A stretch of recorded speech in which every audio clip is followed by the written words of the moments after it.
Welcome to Contemporary Issues Sunday School class. Nice to have you all with us here today.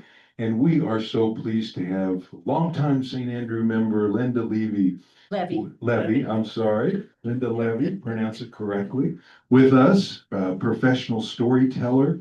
And when Linda told me that she worked in schools and libraries and hospitals telling stories, I thought, what a great thing for us to learn about today too. And so she's going to tell us about the art of storytelling and tell us a couple of stories, examples, and answer our questions. And I wanted to ask her about how Jesus told stories and used that model effectively. So we'll have a good discussion today.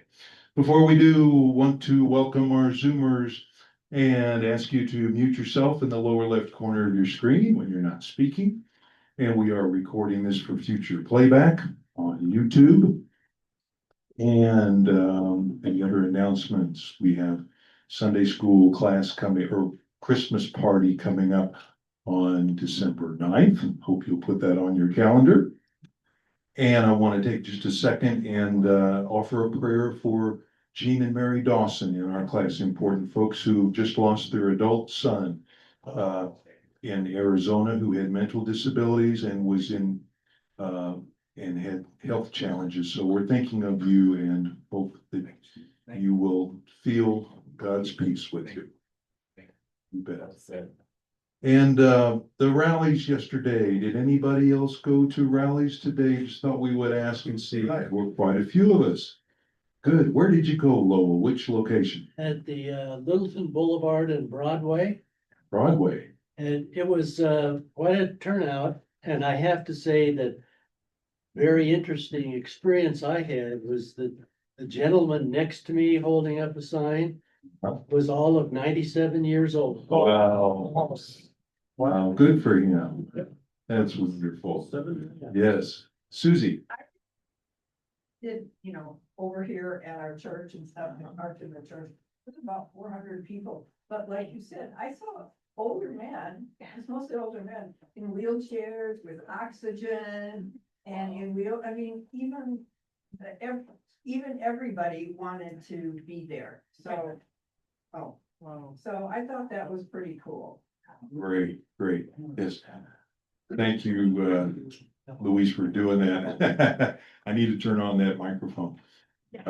Okay, good. Ron and I were at by Arapahoe High School, University in Dry Creek, and there was over 1,000 people there probably. Easily. Yes, and most people were going by and honking thumbs up, and some were honking thumbs down. Not very many. And not too many though, so interesting, but Boston had 1 million. they had 1 million in Boston, they said. That's what the choir member told me. Interesting, but and glad they were all peaceful that I heard about, yes. Okay, any other announcements before we start? Okay, with that, let me ask Linda, how long have you all been at St. Andrew? Since 2012. 2012, okay, let's a little closer. Yeah, but we were attending long before that because our daughter and her husband and kiddos live near here and attended St. Andrews. And so when we'd come down from Glenwood Springs, which we did once a month, we always came to St. Andrew.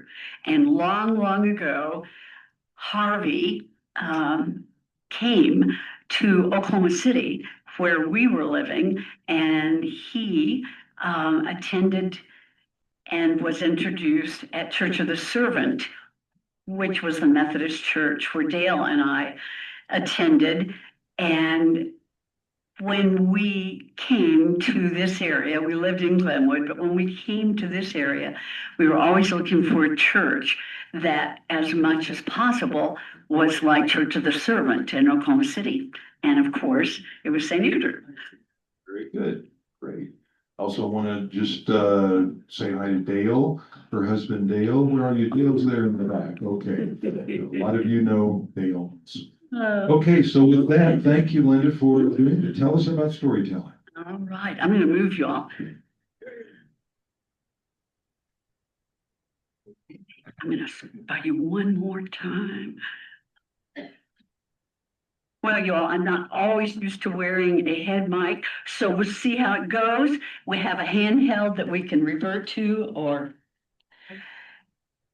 my name is Linda Levy, and I've been a performance storyteller, oh golly, since the early 1980s. And as Steve said, I tell stories in hospital settings, school settings. The very best ones are intergenerational gatherings. I've had as many as 600 folks in an audience, but that was in, a school. Probably the toughest storytelling experience I ever had was in a mental hospital in Oklahoma City. And it was a geriatric mental health hospital. And so I probably went with some trepidation and some misgivings, and I never talked faster in my life. Then I had people who were falling asleep, and one man screamed when I got to the part about sharpening the knife. So I learned a lot about choice of stories for the particular gathering. But I became an artist in residence for the State Arts Council of Oklahoma in about 1986. And I told stories all day, somewhere, Monday through Friday, for about 4 years before we moved. So today, I think I'm going to start with I'm just going to start with a story, and then we'll go on from there. As I told Steve, I haven't done a full-blown storytelling program in a while, and if I get long-winded or loquacious there at the end, he can feel free to send out the hook. All right. Well, long before I became an artist in residence as an oral storyteller, I was listening to stories, much as all of us did. And let me pause to say, if you can't hear me, wave your hand. And if you can't see me, move someplace, because the storyteller's face and hands are a real important part of any story. And as I always told the children in the storytelling classes that I have, it's never a matter of being an actor when you are telling a story. You are simply the latest person to tell a story that is probably hundreds or even thousands of years old. And so it's not Linda sitting up here on the stool, it's the story. And that is a very enabling factor. It means that nobody has to worry about how the story comes out, because the story is going to be there and you don't have to worry about how you are performing it. So when I come into a school residency, and some were 6 weeks long in the same school, high schools are harder than elementaries. You go into an English class in a high school and it's 8 o'clock in the morning and the teacher leans on the podium and says, "Class, today Mrs. Levy is going to tell us stories." And there's a wave of revulsion that sweeps the seniors. But by the end of the week, the message comes that that class wants the storyteller to come again and tell the very same stories, just the way when we were all reading to our kids or grandkids or telling a story, they'd want the same story again. Seniors in high school, very much like kindergartners. So once that was unlocked. Well, before that, I grew up in a family, a very large extended family, which my father was one of 14 children. 7 boys, 7 girls, one set of boy twins, one set of girl twins. This was in early day Oklahoma. This was before statehood and then into those first years of statehood. And every Sunday, well, probably 40 Sundays a year, my mother and father and my 2 sisters and I, we drove to Oklahoma City after church at St. Luke's Methodist because mother and daddy taught 3rd grade for 20 years. And the moment it was over, we would shoot up, and it was about an hour and 15 minutes to Paden, Oklahoma, where Grandma Ray lived.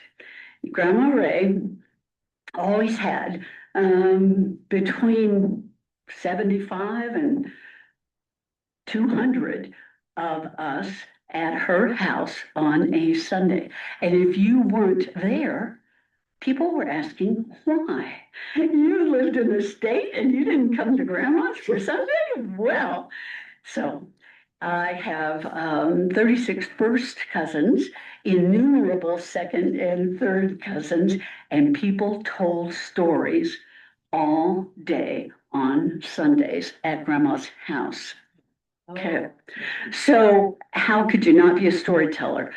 Well, one of my cousins, my first cousin Joan, she said, famously, she said, my branch of the family is among the 8% who are not extroverts. And she said, it is tough to go to Grandma's on a Sunday. We ate in every room of the house, card tables in the hall, in the bedrooms, and it was an old white clapboard house in a tiny, tiny little town in Oklahoma, Paden, Oklahoma. Dale and I have only one grandson. His name is Peyton. So this is a story that kind of an amalgamation of all those Sundays at Grandma's house and all of those stories. We didn't call each other aunt and uncle or cousin. There were too many of us and of so many different generations. So we all knew all the adults, all the children knew the adults by their first names. And that carried over into the rest of our lives, which was sometimes disconcerting when you'd call the adult down the street by his first name. Well, not too long after the turn of the century, the last century, Grandpa Morgan lived on his little farm just outside of Paden. Grandpa Morgan was famous for 3 things. He was famous for his prize-winning chickens. His roosters won awards and prizes every year at the county fair for their great beauty and their strong voices. Those roosters had tail feathers the color of the green slime on the top of a farm pond, the dark midnight blue of the sky, and the orange of pumpkins. And it was about this time of year when Grandpa Morgan told his daughter, who lived right next door with her husband and those 14 children, granted, some of them were grown up and they came and went with their own families. But Grandpa Morgan said, I'm getting pretty old and I have decided I'm going to go back to Arkansas and see the folks there. That's where he had grown up. So he said, I want 3 of my grandsons to stay at my house while I'm gone. And so Grandpa Morgan got on the train and he went to Arkansas to see the folks back there. And while he was gone, 3 of his grandsons came over every night and slept there in his house so they could keep an eye out for chicken thieves, which were pretty common in the neighborhood. So now the first 3 nights that those boys slept at Grandpa Morgan's house. Everything went just as planned. They came home from school with their brothers and their sisters. They walked down the dirt road. They came home. They did their chores. They ate some supper, and then they gathered up their books and went next door to Grandpa Morgan's. Oh, about a quarter mile down the road.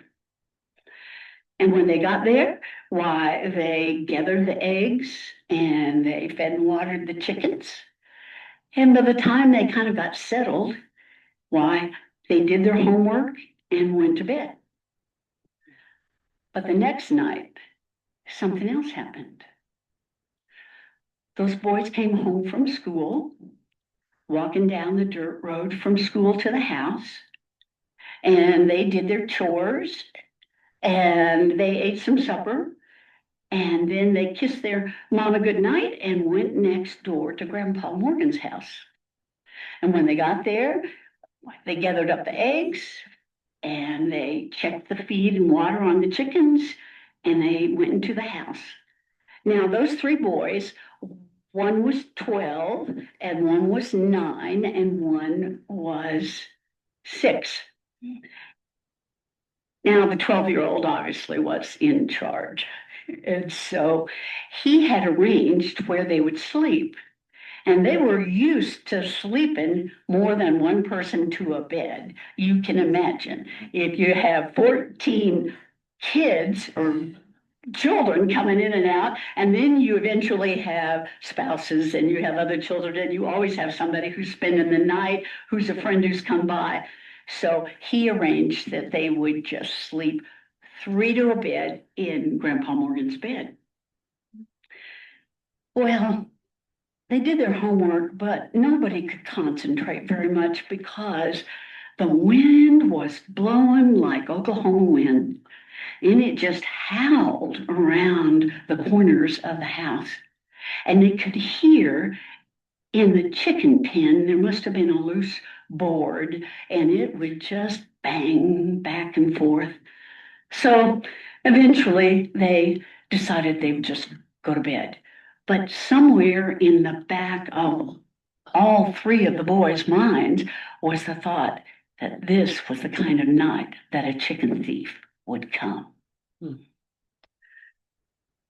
So I tried to go to sleep, but just really couldn't. They'd hear the wind howling, and finally they decided they would assign watches. And so they gave the first watch to the 9-year-old.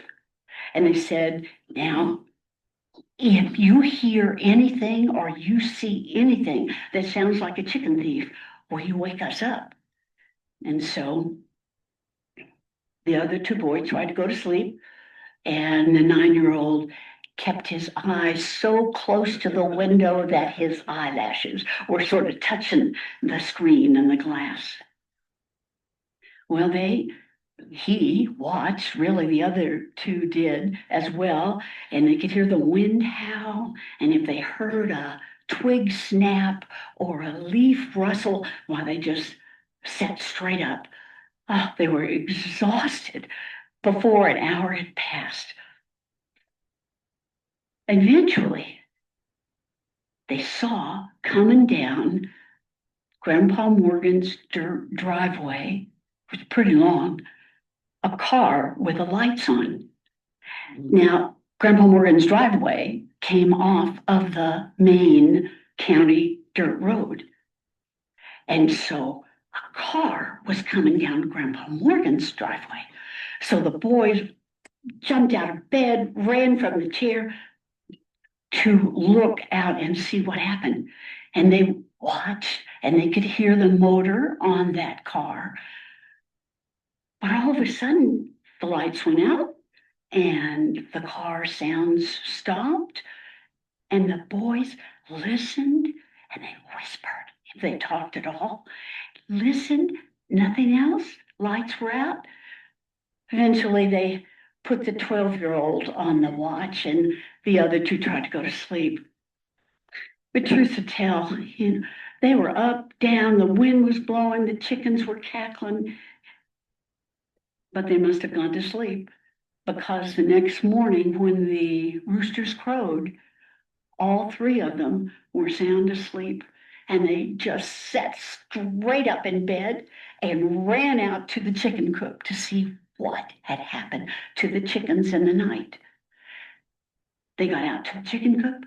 The latch was still on the gate, and the chickens were all there. The chickens were all there. Well, so they were trying to figure out what could have happened, and they gathered up their books and they took the eggs from the last night's gathering up in a basket, and they were ready to walk home to have some breakfast when all at once the telephone rang. The telephone rang. Well, those boys had never answered a telephone. Grandpa Morgan was one of the few people in the area who even had a telephone, and it was up there on the wall, the kind you can picture. And it rang and it rang, and after about 6 times, the 12-year-old picked up the receiver, put it to his ear. He'd never touched a telephone before. It was only for the grown-ups. And it turns out it was the folks from Arkansas, and they were calling to say that Grandpa Morgan had died on the second night he was in Arkansas. So they're listening to this, and the folks in Arkansas say they'll be bringing Grandpa Morgan's body back on the train in the next couple days. So the boys make sure the latch to the chicken coop is tight, and they walk down the road to home. And they have some breakfast, and they tell the news about Grandpa Morgan having died once he got to Arkansas. Well, those 3 boys, they grew up to be strong, good men.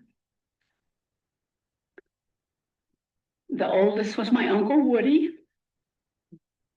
The middle one, the 9-year-old, was my father, Win. And the youngest, the 6-year-old, was my Uncle Glendale. And they always said they knew the chicken thieves came that night. They had heard so many things and listened to so many things and saw the wind blow so hard, and then there was that car. So even when they were grown-ups, they knew that the chicken thieves had come.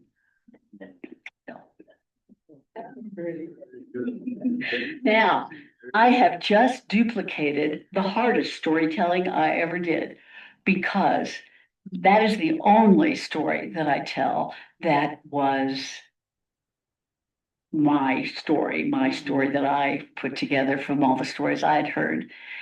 And the first time I ever told that story was in front of a group of people at a public library. And just at the last minute, my mother, my father, and my grandmother walked in to be part of the audience. And there I am telling a story that has my father in it. So the almost tears, that's what happened at that night too. Yeah. So hard to tell a story about somebody who's right there in the room with you. That's great. Now, I'll bet some of us in this room have heard a story that came from a collection called Grandfather Tales. Grandfather Tales is a book. You can get it in a public library.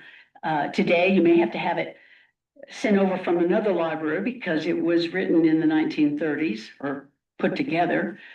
It was the result of an anthropologist from the Smithsonian going to the Tennessee mountains during the very early 1930s. And he was going to collect the stories that were told before they were lost. So Richard Chase spent the whole winter of that particular year there in the mountains of Tennessee, and he would board with one family for a time, and then he'd move to somebody else for another week or so. But he would, nobody had electricity, so he'd at nighttime, when people gathered in one house or another to sit around a wood burning stove and tell stories, why Richard Chase would move from house to house. The stories that he collected are called grandfather tales, and this is one of them.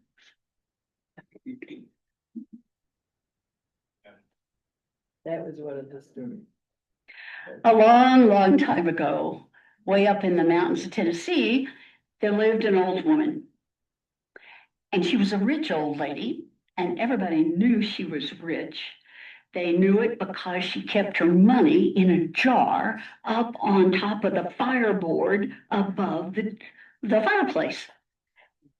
She lived all by herself, and every night she would have supper, and then she'd sat in a rocking chair right there in front of the fireplace, and she'd card her wool, get the tangles out. So every night she'd sit there just a rocking in the garden and a rocking in the garden. By and by, she'd yawn 3 times. And after the 3rd time, why, she'd go up to an old dried fish that was hanging above the fireplace, and she'd cut off a hunk, chew it up, go to bed. Well, one day, 3 robbers come to town. And these robbers heard tell about this rich old lady. And they decided they was going to rob her. Now, the leader of these 3 bandits, he was an old one-eyed bandit, and he wore a patch over his bad eye. And he said to his other 2 robbers, he said, here's what we're going to, let me stop him. Is this working all right? Yeah. All right. So he said to the other 2 robbers, here's what we're going to do. One of us is going to go up and spy on that old lady, and when she goes to bed, why, he's going to come tell the other 2, and we'll go up and we'll rob her. So just about twilight, the 3 robbers were down there at the end of that mountain where the old lady had her cabin. And the one-eyed bandit pointed to the youngest member of the trio, and he said, all right, now, you go up and you hide behind the trees on the way up because it's not quite dark. And when you get up alongside that cabin, you spy on that old lady, and when she starts getting ready for bed, well, you run down and tell us, and then we'll go rob her. So the other 2 thought it sounded like a good idea. And the youngest one started up through the trees. Now, the trees in that part of Oklahoma and Tennessee are pretty spindly, but they're tall, and there are a lot of them. And so that bandit, why, he would run up behind one tree, and then he'd run on over to the other tree. But the trees were pretty narrow. Eventually, though, it got darker, and he got up to the old lady's cabin. So he looked, he didn't want to put his head in the window, and he was right by the chimney, and sure enough, there was a little hole about this big in the caulking, where the caulking had fallen out. And if he closed one eye, he could put his other eye right there in that hole, and there was old lady. She was just sitting there in her rocking chair, and she was a rocking in the garden, and a rocking in the garden. And by and by, she yawned real big, and she looked over right at that chimney, and she said, all right, now, that's 1 come. 2 more. I'm going to get me my butcher knife. What? He came down that mountain so fast that that he ended up in a heap at the feet of the old one-eyed bandit. And he said, that lady's a witch. She's a witch. She can see right through those logs. And she said, that's one come, two more. I'm going to get me my butcher knife. Well, I don't want her to get a butcher knife, and I ain't gonna rob her. Well, that old one-eyed bandit, he was disgusted. He said, can't even rob an old lady? So he pointed to the other robber and he said, you go up and you spy on her. And when she goes to bed, while you come and get us and we'll rob her. We'll take all that money. So the second one goes up and he didn't have to hide behind the trees because by that time it was pretty dark. So he gets up alongside the cabin and the first fella had told him about that little hole right by the chimney. So he just felt as he went along, and the chimney was warm for sure, and he found that little hole. And he closed one eye and he put the other one up to the hole. And sure enough, there was the old lady. She was sitting in a rocking chair and she was just a rocking in the garden, in the garden. By and by, she gaped real big. And she looked straight ahead and she said, all right now, that's two come. One more, I'm gonna get my butcher knife and cut a hunk out of you. That bandit, he turned around like a whirlpool and he just sort of slid down the mountain. And when he got to the one-eyed bandit, he said, oh, he's right, she's a witch. That old lady is a witch and I ain't gonna rob her. She saw me. She said, that's two come. One more, I'm gonna get me my butcher knife and cut a hunk out of you. And I don't want a hunk out of me and I ain't gonna rob her. Oh, that old one-eyed bandit. He looked at those two and he shook his fist and he said, cowards. How I got teamed up with cowards, I'll never know. Can't even rob an old lady. He said, you stay right here and I'll go up. I always have to do everything myself. I have to do it. I'll go up and I'll spy on the old lady. And when she goes to bed, I'll come and get you and we'll rob her. So the other two agreed they'd stay right there. So the one-eyed bandit, he doesn't have to hide behind any trees. And he gets up. They already told him about the chimney and the hole by the chimney. And he gets up and he doesn't have to shut his eye because one eye's covered with that. And he looks in and there's the old lady. She's still in a rocking chair and she's just a rocking in the garden and rocking in. By and by she yawns real big. She stands up from her chair and she picks up her butcher knife and she starts walking toward the fireplace. And she said, all right now, that's three come. Now I'm gonna cut a hunk out of you, old one eye. Old one eye, the old one-eyed bandit. He was frozen, just frozen. Then he turned around and he sort of just ran all the way down the mountain so fast that all the rest of the leaves fell off the trees. He couldn't even stop when he came by those other two bandits. And he just yelled over his shoulder, run for your life, she's got a butcher knife.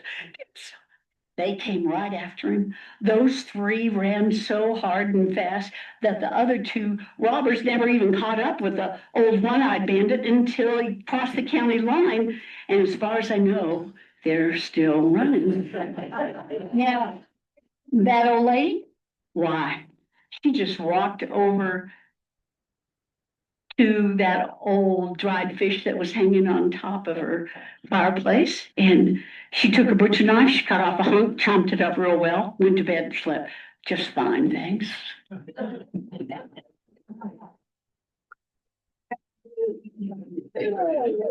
And that is the reason that the children who most often volunteered came forward and said they wanted to tell a story at the storytelling concert we always had at the end of a residency. could do it because they were usually the shyest children who never stood out, who never were the center of attention. But it was because it was the story that was the center of attention. They were just the last teller of the story. And we always said, whenever, if you go home tonight and you tell this story or that story to your family, when you're eating supper or after, just before bedtime, why then you are the latest teller of the story. You never have to have the exact same words. The story's so old, it will take any little changes and still remain the story. Okay. Linda, can we ask you a few questions about it? What makes a good story? What are the elements? Is it curiosity? At least I find myself when I listen to a story, I'm wondering, what's gonna happen next? Are the chickens gonna get stolen and by who? Is that an important part of storytelling?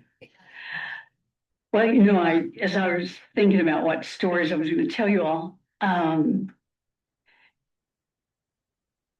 it struck me that in the story about Grandpa Morgan and the chicken thieves, you don't have the expected outcome.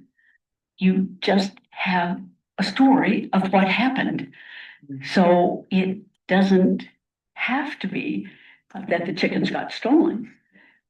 And then in the story of Old One Eye, there's the rich old lady. Now, that story always prompted lively discussion among the first graders and 12th graders. It was, how'd that old lady stay so rich, living by herself up on the side of a mountain? And the answer from all those people, all those kids of different ages was, it was pretty smart. She probably knew they were there outside that cabin. So I think the elements of a story, if a story is going to last, and it's very hard to tell a story if you don't like the story. You got to really love the story to tell it 500 times, the way I have told stories 500 times or more, so that it's always new. It's always new, that enjoyment about the rich old lady. Yeah, up there. That's great. Yeah, Eric. Your first story about Grandpa Morgan, kind of begs the question, what about that car? Got off the lights? Isn't that the truth? They were still talking about that 60 years later. Weren't that many cars and there weren't that many telephones. Yeah, in the area. Bill, go ahead. I don't have the microphone on, so loud, please. Okay, do you? Yeah. One of the things that I really like that you're such a good storyteller Yeah, is oh, thank you. Let's see. I don't know. Wait, see. It's, Steve's trying to, connect to my. Yep. Yes. Yes, The green light on it, push the on button. oh. Stand by. Oh, oh, yeah, it's on. Okay. Now is it working? There it goes. Okay, what I really like and what I think makes you such a wonderful storyteller is your repetition of, there was Grandma Carton and Bush Rock. And the sequence of events but then you put in enough detail and repeated it, and your animation and all that really made us see the scene, at least it did for me. Yeah. You could just see, and that's a wonderful thing that you do, that sometimes to repeat the elements so people get, oh yeah, I can see that second guy going up there, or I can see that third guy going up there. So I really loved it, and I loved your skill and charm of it. I think my breathing's getting picked up here. Okay. Well, thank you. That was a great. Thank you. I didn't tell you, the key element about why I chose to tell Grandpa Morgan and the Chicken Thieves. That was on a storytelling, and imagine a storytelling residency funded by the national, what were we, Council of Humanities, National Endowment for the Arts. endowments, well, there were two, Endowment for the Arts and then Endowment for the Humanities. And the reason we had a program in Oklahoma for a storyteller, for heaven's sakes, an oral storyteller, and for other artists, whether they were musicians or weavers or puppeteers. The reason we had that program because it was funded by the national. Yeah. And now that is no longer, of course, available. The way it worked was that the school system or the HOA or the whomever was going to hire a storyteller for X period of time, a week or 6 weeks, while they paid half of the salary for the artist, and then the humanities grant paid the other half. So suddenly schools were raising money with the PTA so that they could do a artist in residence grant for their school. But so here's what happened. The first time I told that story, it was on a hot August, no, it was probably early October afternoon in Norman, Oklahoma. And it was at an elementary school. And I had been given the time slot of 2 p.m. I had the first graders.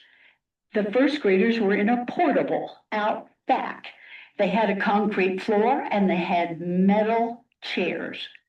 Now, if you've ever addressed a group where they're sitting in metal chairs and they're 6 years old and they have a concrete floor, yeah, that was a challenge. But when I started telling about those 3 boys,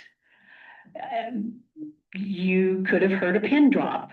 And when the story was over, all of the kids in that room stood up and they started yelling and cheering and they said, "You are so lucky. You are so lucky." 6-year-olds, end of the day. So after everybody settled down a little bit, I said, "What do you mean I am so lucky?" And they said, "Because you have a story. You have a story that is yours. You know those people. And that is a story that really happened." 6-year-olds, the end of the day, hot, sweaty, no air conditioning at that time in that portable. And, just no testimonial could exceed Yes. the fact Yeah. that it is the story. It is, so the teller doesn't have to worry too much. Just tell the story. So good, they appreciate you. Isn't that Gene, great? did you have a comment? Want to give a microphone to Gene and then Frank? Thank you, Linda, for making us all feel so good. I can see why you're 5-star in demand, have been in demand, and Steve for introducing some of us for the first time, what you are providing. We have so much talent in this church, it's unbelievable. And Steve for introducing that to us, that's one of the great benefits. Let me get to the obligation of being a storyteller. For 6 years, I did guided autobiography groups around Southern South Denver, Aurora. Did one on the weekend here at the church. BC, before COVID, not before Christ, but before. Then I want to get to the quick. Peter, you'll resonate to this. As elders, we have some elders in here, don't we? Have a few elders. The obligation of being a librarian as an elder There's an African fable that goes like this. When an elder dies, so goes a library. Yeah. And I remember a lady in one of my small groups where we did guided autobiography. She gave me some wisdom here. I got wisdom from everybody that participated, but the reason that she was doing her legacy or memoir, what do you call guided autobiography, this is what she said. I want to make sure that my daughter knew that I was something more than just a great mother. I wanted my daughter to know that I was something more than just a great daughter. So I asked the question of obligation here. Do we have an obligation not to tell a story, hopefully get it in some format, digital or written? Do we have an obligation? I'd like to have you address that. Do we have an obligation as elders before we depart to leave something, such as what you're doing? You do such a beautiful job at college, but I just made me feel good all over. Would you care to address that? Well, the word obligation, I think I turned 80 earlier this month. I think that maybe what we have is a huge pool of expectation that we don't individually often think about. It's like those little kids in that hot classroom, you know, you are so lucky. You didn't come home after school as a latchkey kid and live in a big, beautiful house the way some of my residencies school kids did. They lived in Edmond, Oklahoma. They lived in maybe the most affluent area in the area, and they were just hungry for stories in the human voice. So I know that when the kiddos told stories, and I'd always say the next time we got together, whether it was the next day or the next week, I say, did anybody go home and tell that story? First of all, you say, do you remember what stories we had last week? Well, if nobody can remember, that was a dud. But if you can say, there were always some who remembered. And did you tell that story? Yes, they had told that story. And so that was the seeds of beginning to tell the story again, because now the story belonged to Jane or Willie or whomever. And that expectation, does it mean that our generation has an obligation? Well, ideally, but sometimes that carries a burden with it. Whereas I'm going to tell you right now how to have a story about yourself, your family.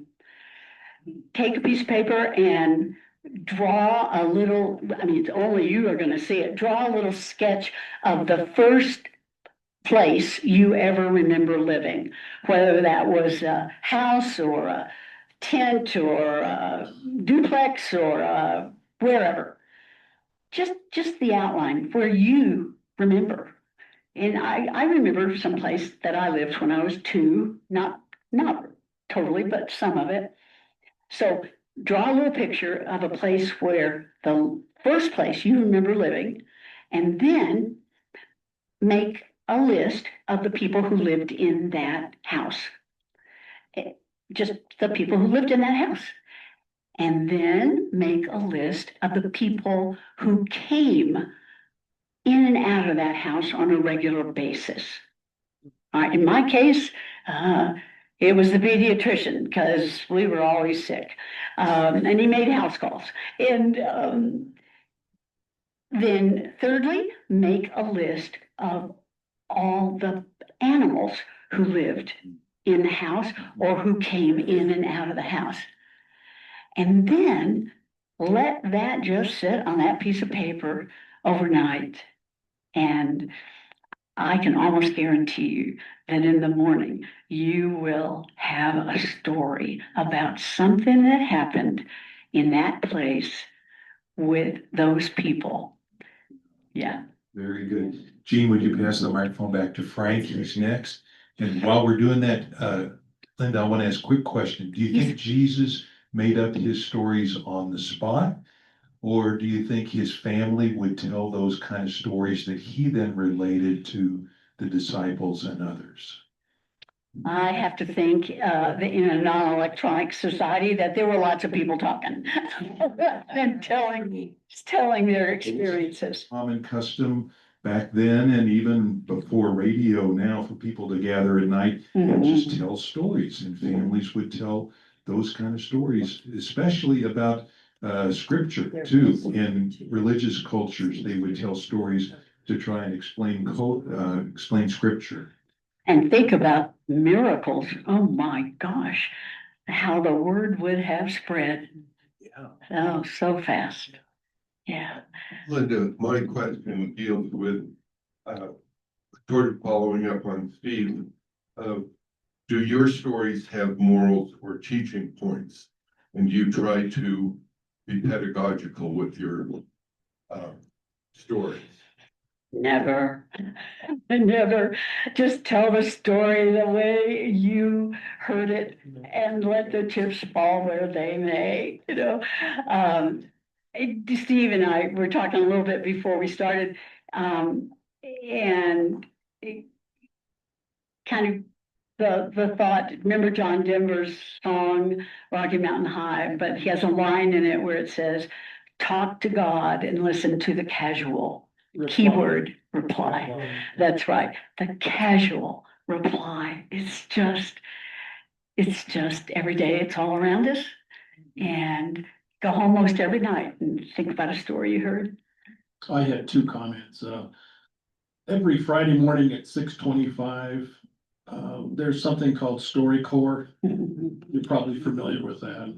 NPR. NPR, yeah. My other comment was, occasionally I have had students come back, and what they say is, Mr. Schmidt, you know, we don't remember the science that you taught. But we remember the stories that you told us about being in the Navy or, you know, living in San Diego, maybe these other things.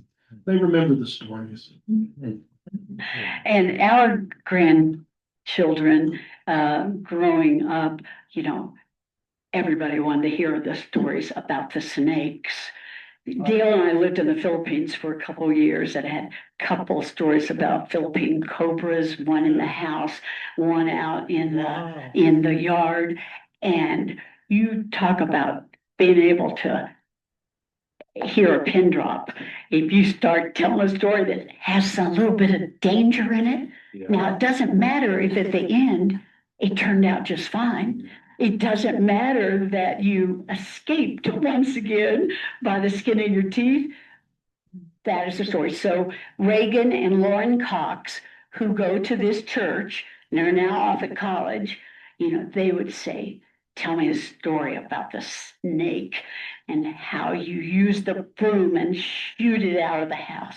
You know, that was the one. Yeah, we've got about 5 minutes left. Let's do Esther and Larry and Christine, and I'll ask Zoomers at the end here if you'd like to say anything, and then we gotta go. I just wanted to make a comment. If you want to leave something for your children, there's something called Storyworth. And my son gave me that gift 3 years ago. And every week I got a list of questions, and it was about my life. From the time I was born until, you know, I was like 80 a couple of years ago. And so anyway, so I answered a question every week, and then at the end they print it. And then you can order as many copies as you want. So each of my sons has a copy of that book that tells stories of when I was a teenager, when I was a young mother, my first job, the first house I lived in, you know, that kind of thing. So it's a gift that if you haven't heard about it, you know, just get on the internet and But it takes a year, but you do have, if you answer every year, it covers pretty much the whole life. And there's several questions every week, and you can answer one or two or however many that you like. But it is something nice to leave your kids if you're interested in that type What's the of name thing. of it again? Story worth, Story Word. worth, Word. WRTH. Okay, thank you. Larry, go ahead. I have a joke related to the chicken story. Does anybody know why there's a shortage of eggs today? No. All the chickens are in Congress. Good one. Good one. Christine. Straight off of Facebook. Yeah. Pass the microphone over to Christine, please. Esther, pass the No, microphone. I just, when you're talking about stories about family and what Jean was mentioning about passing them on, we have stories of each of our children that we, things that happen, funny things that happen. And my father would tell us stories, and then we, among our siblings would tell the stories, and now I'm telling those stories to my grandsons because I want those stories of our family to be passed on. It's a way of bonding too, that, that they'll say, tell a story, and even if I've told it many, many times, they want to hear certain stories. And so now I'm thinking, as you were talking, as many things as I can think of that I can resurrect and tell the stories to my grandsons. I like your idea of the story worth. That sounds great because it's not really written down. It's all passed down, just orally. So that would be kind of nice to maybe write it down, all these different stories of our family, so that hopefully they will then tell it to their children.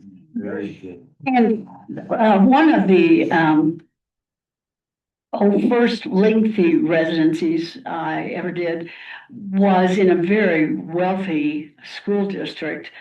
And and those of you who've been teachers may remember similar meetings. I always go a couple of weeks ahead of time and meet with all the faculty and hear what they were thinking would come out of this storytelling residency. And at this one particularly wealthy school district, the teachers were ready for me. They had already talked. It was a brand new school in a brand new area of mega mansions. And they said, we have so many students who are going home to an empty house after school. We want you to focus on stories of Western civilization. We want you to tell the children some of what their inheritance is. Oh, so, yeah, how about that? Wonderful teachers. We're about out of time. I want to give our Zoomers a chance to say anything. If you got a question or a comment, Susan or anybody. Okay. Thank you, Linda. This was wonderful. Fun to do. Next week, Frank Atwood's going to talk to us about voting methods, alternative voting methods. So come visit us next week. Bye-bye. Thank you. Bye. Was your husband in the Navy? Is that why you were in the Philippines? No, we